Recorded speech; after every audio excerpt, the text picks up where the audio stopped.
Today we got Superman taking on Aquaman. But here's the catch. It's under the water. Who wins? Let's find out. Rocketed to Earth as an infant from the doomed planet Krypton, Kal-El was adopted by the loving Kent family and raised in America's heartland as Clark Kent.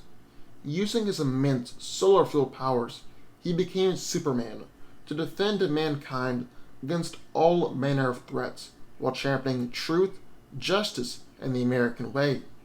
Superman is arguably the strongest hero in the DC universe, and has performed some truly incredible feats of strength, even helping to move the entire Earth before alongside Wonder Woman and Martian Manhunter. He's also held a miniature black hole in his hands before, destroyed a moon, and has beaten down Darkseid and Doomsday. Superman has the ability to move at faster than light speeds, and his top speed hasn't even really been calculated, but it is generally assumed that he is slower than the Flash. In battle, Clark can land hundreds of strikes in just a few seconds, and his mind is just as fast too, allowing him to process and understand vast amounts of information almost instantaneously. Kal is one of the most durable beings in existence, able to withstand bullets, missiles, bombs, and other man-made weapons without a scratch. In fact, you're more likely to hurt yourself by punching Superman than actually hurting him. However, it's not impossible to injure the Man of Steel. Characters with super strength like Mongol, Despero, and Doomsday have injured Clark before, and he's also been hurt by powerful energy attacks.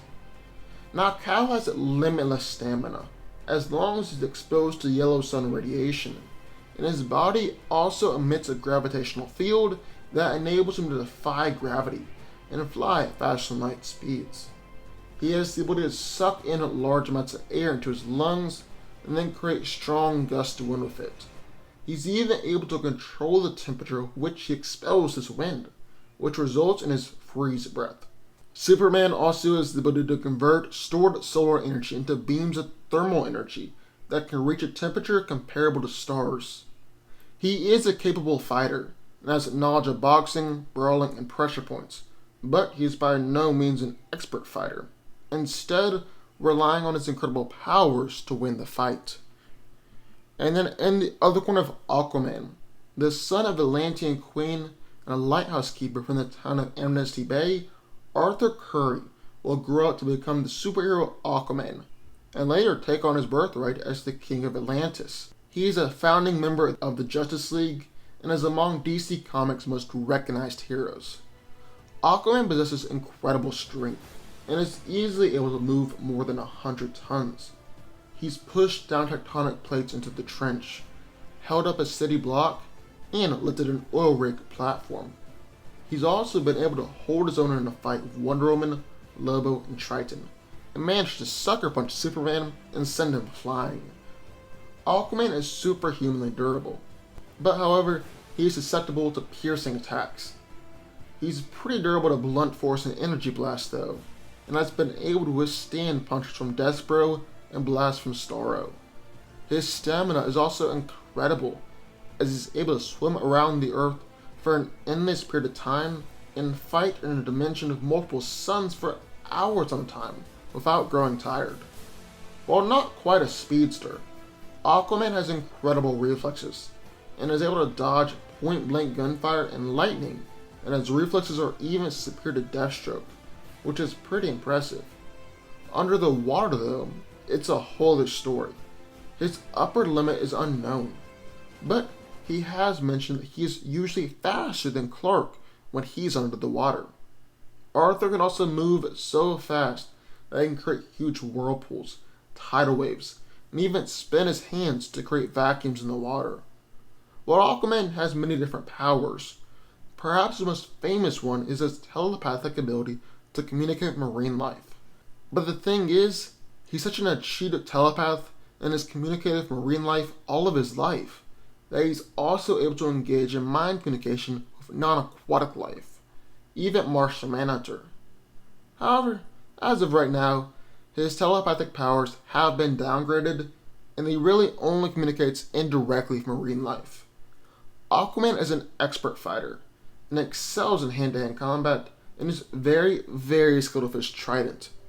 Speaking of his trident, Arthur always carries around the King's Trident, which is indestructible, and is even able to injure Darkseid, which is saying something. So who wins? Well, let's break it down. Now, just as a reminder, this fight will take place completely under the water for the entirety of the fight. Because it's fairly obvious that if the fight took place on land, Superman would definitely beat Aquaman. Under the water, though, might be a very different story. Now, regardless if they're under the water or not, Superman is stronger than Aquaman. Clark has managed to throw punches hard enough to shatter small planets, casually destroys a meteor that would have annihilated the Earth, and he's also managed to move the Earth all by himself. Just because they're under the water doesn't mean he's going to be any less strong than normal. However, Aquaman is stronger under the water. He's thrown huge cruise ships and submarines while under the water, and has also managed to lift an entire city block. More importantly though, while he's landed quite a few powerful punches on Kal-El while he's above the water, Arthur's actually managed to fight on equal footing against a possessed Martian Manhunter who was trying to kill him while they were under the water. And John is on the same level as Superman in terms of strength and durability. Speaking of durability, Clark is more durable than Aquaman, and will be just as durable under the water. He's taken an assault from that guy who one-shot Martian Manhunter, survived attacks from the Void Hound, and survived a red Sun Eater's detonation that was 50 times the size of the Kepler supernova. But, just like with strength, Aquaman is more durable under the water than when he's on land. He's taken attacks from Superman, Wonder Woman, and the Martian Manhunter who was trying to kill him. Arthur has even taken attacks from the Dead King, when that same attack had earlier sunk the great nation of Atlantis. Under the water, Aquaman also has a great healing factor, to the point where he can take a stab to the chest with a trident, and in a few short moments later, he was just fine. Now, under the water, speed is a very different thing than on the land. Arthur has long claimed under the water, he's faster than Clark. And the thing is, it's kind of true. He's faster and more maneuverable. For instance, Superman, Wonder Woman, Aquaman, and Mera were all under the water and were trying to travel somewhere. So Aquaman and Mera actually picked up and carried Clark and Diana. This just shows that Arthur is faster and more maneuverable under the water.